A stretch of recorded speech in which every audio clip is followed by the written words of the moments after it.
எங்களுக்கு இந்த செப்பட்ட கூம்பு கோலம் உயரம் எல்லாம் சமண ஆறையிலையும் உயரத்தையும் சமணம் இருக்குது. இப்போ நாங்கள் எங்களுக்கு இந்த செப்பட்ட கூம்பில் எங்களுக்கு உயரம் காணலாத இதில் இப்படி வந்தால் இந்த சாவி உயரம் காணுவாங்க. இதில் அழகு பார்க்கணும். இந்த அழகு பார்த்து செய்யணும். இந்த இதில் எவ்வளோ வருதோ அதான் எங்களுக்கு உயரமாக வரும். எங்களுக்கு இதில் 3 கூம்பு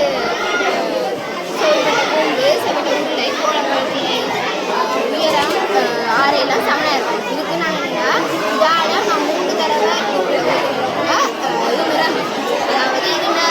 கனவளவு வேணும்னா 1 பையாவத்தை பேசு இதால் இங்கே விட்டால் எங்களுக்கு இந்த கனவளவு இதிலிருந்து இதை நாங்கள் எடுக்க போகிறோம். இதில் கனவளவு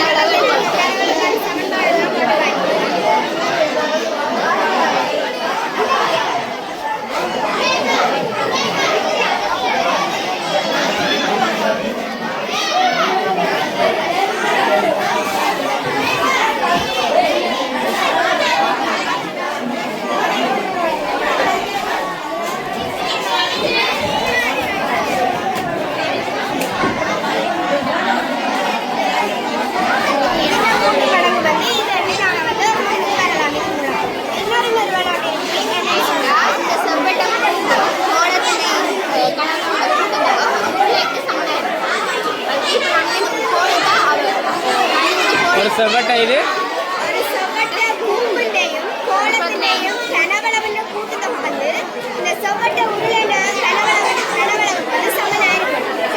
நாங்கள் வந்து இதுக்குள்ள வந்து அதனால இதை எவ்வளோ போடுறோம் வந்து இதான ஒரு கப் தண்ணி எடுத்து இதில் ஊற்ற போகிறோம். அப்போ இது வந்து ஃபுல்லாக வரும்.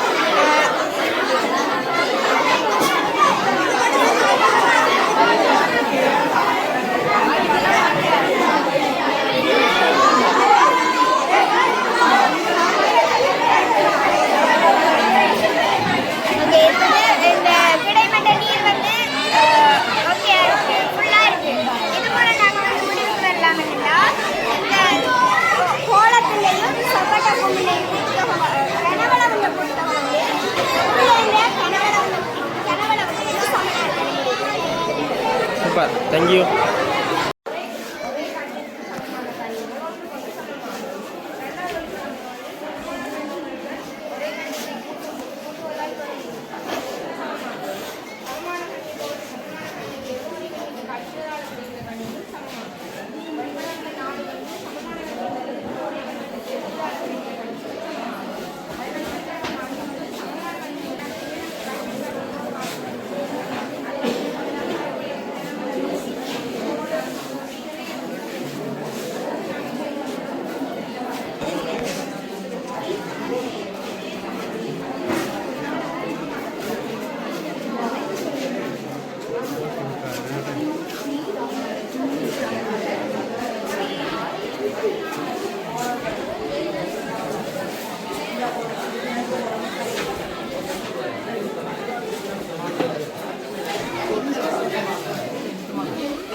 என்ன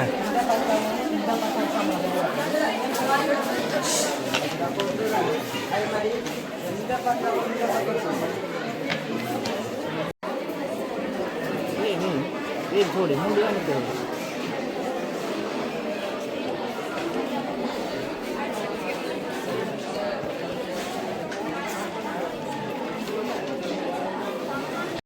பைரசின் தேட்டமானது ஒரு அன்றாட வாழ்வில் நாங்கள் பார்த்தோம்னா ஒரு விமானம் ஒன்று இந்த ஒரு இடத்துல இருந்தாங்க அதில் தூரத்தை கணிக்கணும்னா பைரசின் தேட்டத்தை கூட கணிக்கலாம். அதாவது பைரசின் தேட்டமானது செம்பக்கத்துக்கு எதிரே உள்ள 2 பக்கங்களின் வர்க்கத்தின் கூட்டுத்தைக்கு சமனாகும். அதை பார்த்தீங்கன்னா அப்போ நாங்கள் பொருளைட்டு வச்சு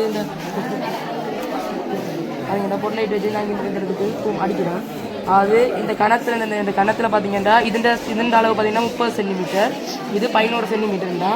இது இருந்த வர்க்கத்தில் வர்க்கத்தை பார்க்கணும். 30 900, இது 11 121 வருது.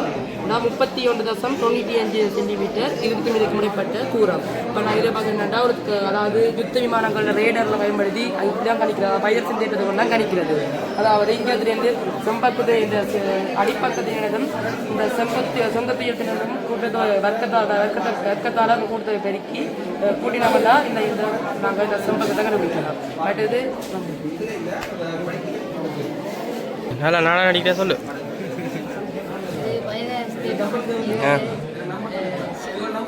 சம்பகம் அதில் 2 பக்கம் வர்க்கங்களின் கூட்டுத்தொகை வந்து இந்த சம்பகத்தை சொன்னாங்க. உதாரணமாக பாருங்க செஞ்சு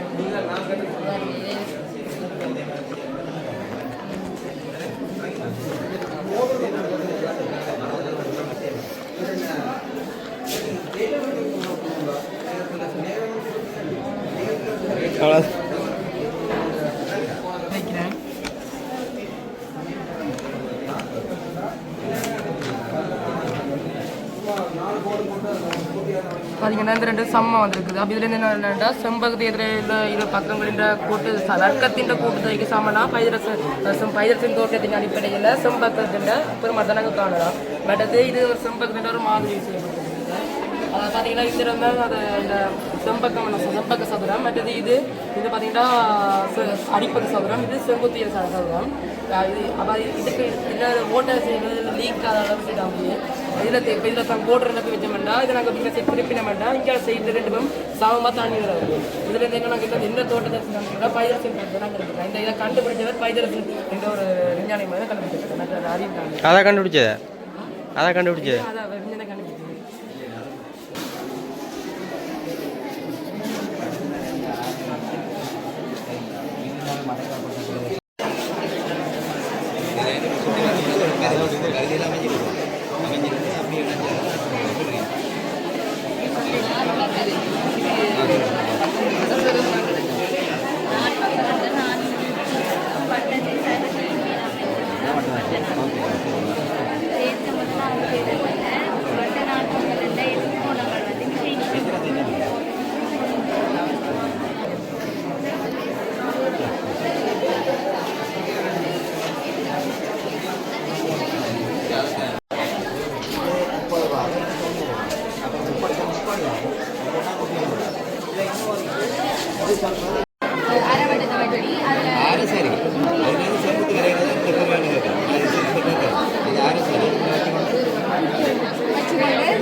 அரைவட்டம் வெட்டி அதிலிருந்து 90 பாகம் குமுறி அதுக்கு சமுதாயம்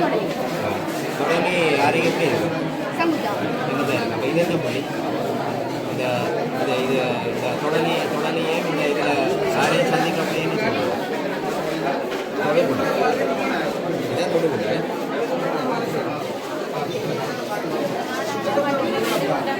ஒரே தொண்டா குணங்கள் சமணம் அதான் சொல்லுவாங்க. இது இந்த பக்கம் தொண்டாம இதில் இந்த நான் இந்தியாவில் சமணம் இந்தியாவில் இந்த நான் என்ன செய்யுது 2 துண்டமாக பிரிக்கும். இது ஒரு பெரிய துண்டம் செய்யுது. அங்களையும் இருக்குதானே என்ன அங்களையும் 2 துண்டங்கள் சமணம் இருந்தாரு எப்படி பார்க்க என்ன சரி ஓகே. இதை வச்சு காட்ட போடுங்க அப்படி அதான் இதெல்லாம் ஒரே சைஸ் தான் இருக்குது. ஆனால் இந்த சைஸ் இதுக்கு சரி வராது. அது வேறு சொல்கிறேன். வேறு சொல்லுவா பிரிக்காது வேறு பிரிக்காது 2 பிள்ளைய வச்சு போட்டால் அதை அப்படியே வச்சு போட்டால் இது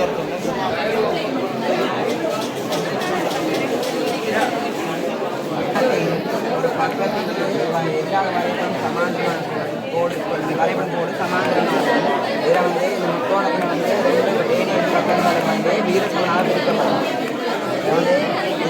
அது சொல்கிறேன் நீ அந்த வடிவ ஒரு முக்கோணில் ஒரு பக்கத்துக்கு சமாதானம் வரையப்படும் நேரோடு மற்ற 2 பக்கங்களை வந்து வீரசமனாக பிரிக்கப்படும்.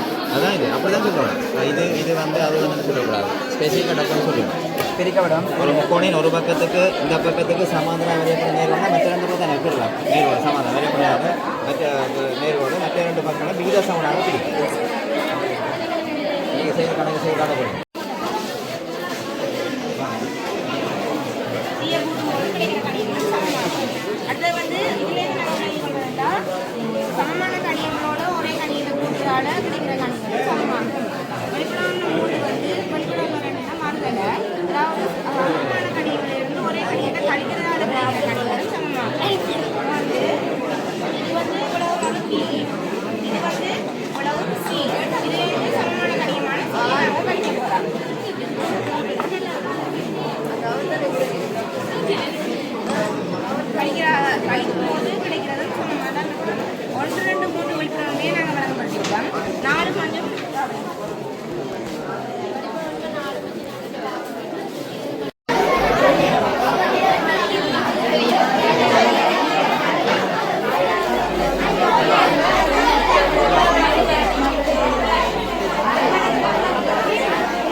தம்பியா இது கோணங்கள் கோணங்க ஆ ஆ கோணம் நிரப்பு கோணம் வந்து ஒரு புள்ளியை சுற்றி உள்ள கோணம் அதுல நான் 90 பாக வரவணுமா ரெண்டு கோணங்களோட கூட்டுத்தொகை 90 பாகை அமையமாக இருந்தால் நிரப்பு கோணம் அடுத்தது ரெண்டு கோணங்களோட கூட்டுத்தொகை 180 பாகை அமையம் இருந்தால் மிகை நிரப்பு கோணம் ஒரு புள்ளியை சுற்றி உள்ள கோணங்களின் கூட்டுத்தொகை 360 பாகை ஆகும் 50 பாகை 40 பாகை அதுக்கான விட ரெண்டு பேரும் சரி உதாரணம் செஞ்சு ஆடுங்க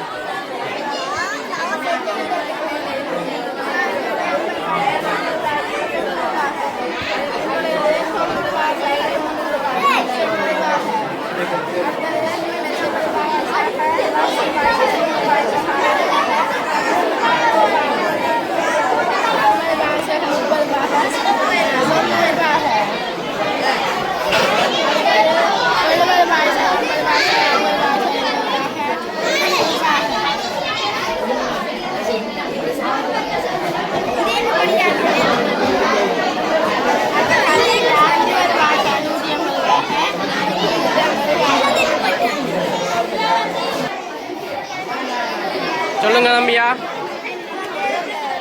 இந்த உச்சி வந்து 8 ஆ இந்த சதுரமுகிட்ட விளிம்பு வந்து 12 சதுரமுகிட்ட முகம் வந்து 6 இதுல ஒயிலிட்டு தொடர்படுத்தா உச்சி சதுரமுகம் சய விளிம்பு சய 8 6 12 12 கூட்டும்போது 14 50 பாஷா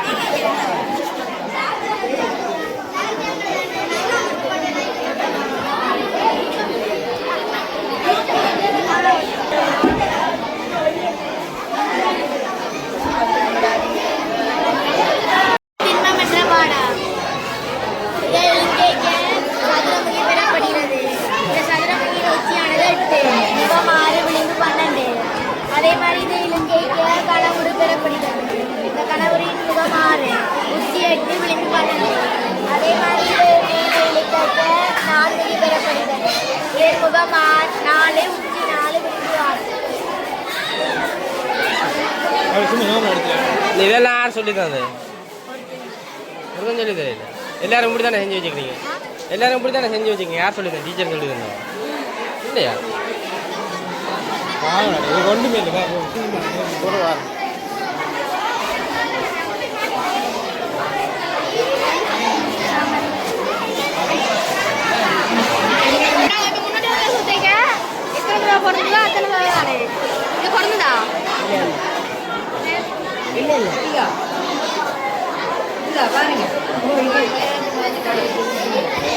என்ன இது தங்கச்சி என்ன இது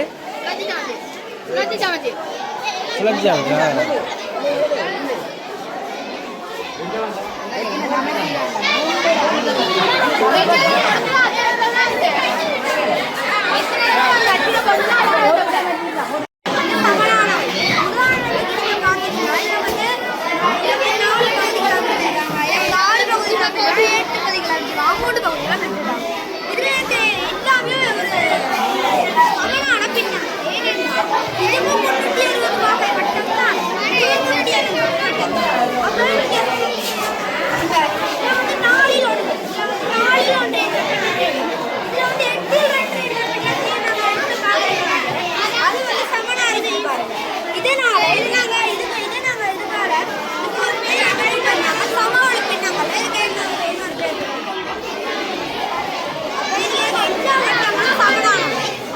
புலிவட்டம்